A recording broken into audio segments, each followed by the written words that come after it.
Video guys, magluluto ako ng pakbet. Ayan. Ayan ang mga ingredients ng pakbet ko guys. Ayan, naka-ready na yung gulay.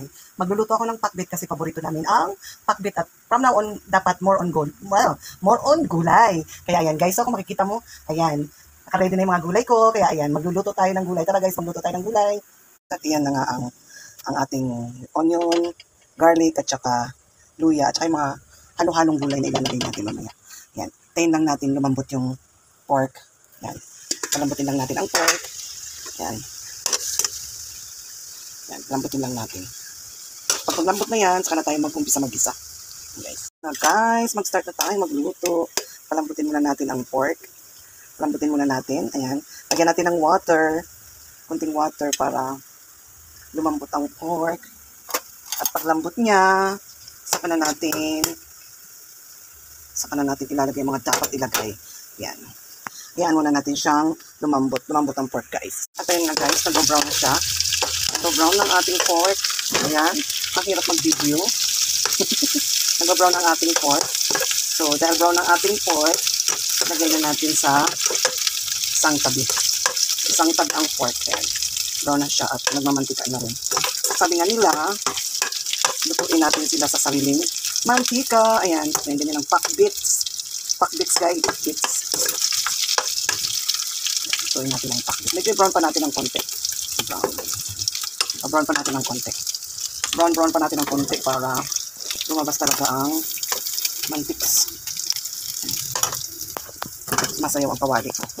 So, ayan guys.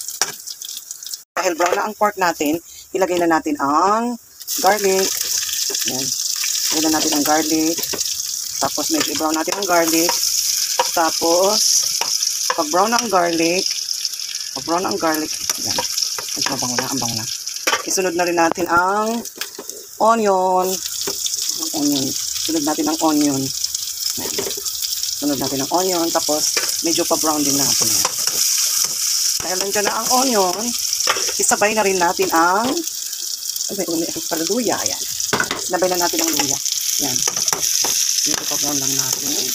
At mikot natin. Ayan. Mikot na natin. Ayan, muna natin mag-brown ang mga sibuyas. At nabikos-mikos na natin. Ayan, ilalagay na natin maglalagay na tayo ng bagoong isda. Ayan. Ilalagyan na natin siya ng kunting bagoong isda. Ayan. Ilalagyan na natin siya ng bagoong isda. Ayan, mikos-mikos ulit natin. Bagoong isda. Tapos, dahil namikos-mikos na natin, ilagay na natin ang okra. Okra at kalabasa. Yan. Ilagay natin ang okra at kalabasa kasi sila yung pangunahing sangkap na medyo matigas pa. Yan. Nahin natin yung mga kalabasa. Yan. Inuna natin ang kalabasa. Ilagyan ako mag-pakbit guys. Yan.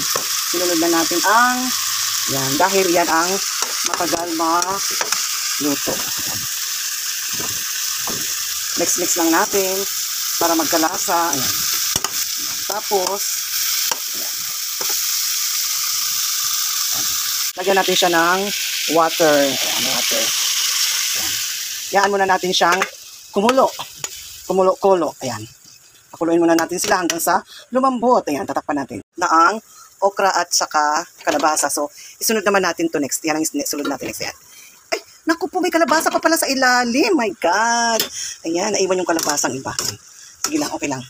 Okay lang. Tapos, i-mix ulit natin yan. I-mix ulit natin hanggang lumambot. Yan, mix natin. Tapos, tatakpan natin ulit. Takpan ulit natin, guys. Ayan. Takpan ulit. Natin ayan, pampasarap. Ayan, lagyan natin ang pampasarap.